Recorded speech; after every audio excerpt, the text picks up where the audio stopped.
Good morning, everybody. I want to welcome you here to the Prog Monster. My name is Murph. I am the host of this show, a show dedicated to progressive rock and other forms of rock music. So we're here to do the final episode of the series, the mini-series we're running for the last part of January, which is called My Favorite Genesis Albums. Today is number 6, and this album is the one we're doing, Foxtrot. Foxtrot, like There's a few bands that are like this. Some bands have their one magnus opus album. Others have more than one. Genesis is a funny group. There's people that love Lamb Lies Down on Broadway and insist that it's their best. Some people think that Selling England by the Pound is the best. There's others who claim Trick of the Tail is their favorite. But always, all of those people always love Foxtrot.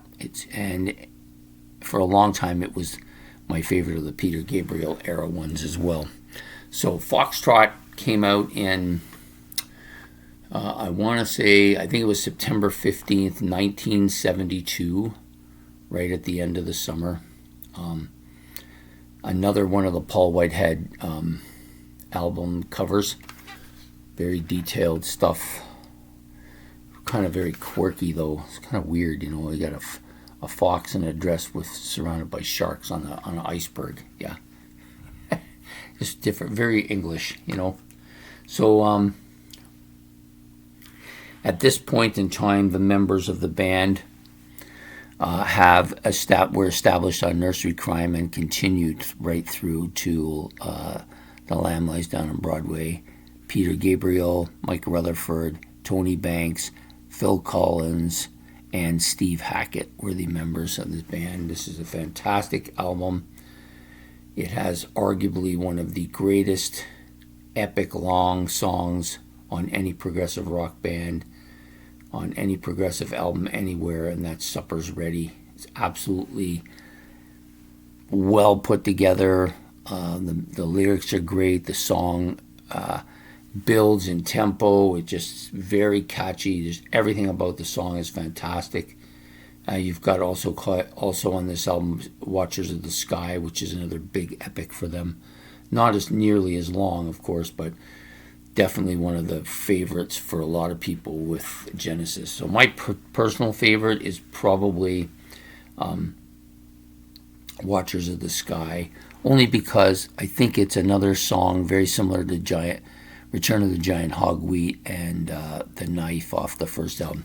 Very pounding, very heavy, lots of keyboard stuff. I just think Gabriel's singing is brilliant on the song. Everything about it is just absolutely killer. My other song I really quite like is Can Utility and the Coastliners. This is a big song for me. Maybe it's not as well known as some of the other tracks, but really great. And then you got the little classical Horizons, which kind of opens for Supper's Ready. Supper's Ready, of course, is magnificent and grand in scale and in story and in everything. It's a fantastic tune. Absolutely, maybe the best. If it isn't the best, it's one of the very best Genesis songs out there. Then you got Get 'Em Out by Friday, which is kind of a quirky British type song, and Timetable to round it out, which is really good as well. So this is a strong album. The artwork, the instrumentation on here is among their best. The epic classic of Supper's Ready. In this Fox shows up here in a dress, and then you've got Peter Gabriel starting to take on the stage persona, different stage personas with a fox head and woman in a red dress part being one of the ones that he does. Yeah, so absolutely a killer album in every stretch of the word. So it goes down as, it has to be on here as one of my 6 favorite Genesis rock albums, sorry. Yep, so there you have it. So this is the final episode of the series.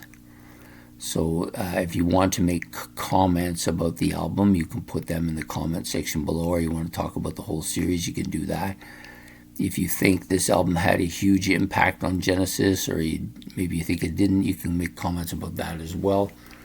And I want to thank everybody for coming on the series. So please don't forget to hit the like, subscribe, and the notification bells to help me out and to be notified of when the episodes are coming up. So this is the final episode of this particular series. Tomorrow we'll be starting the month of February's series that I've been working on to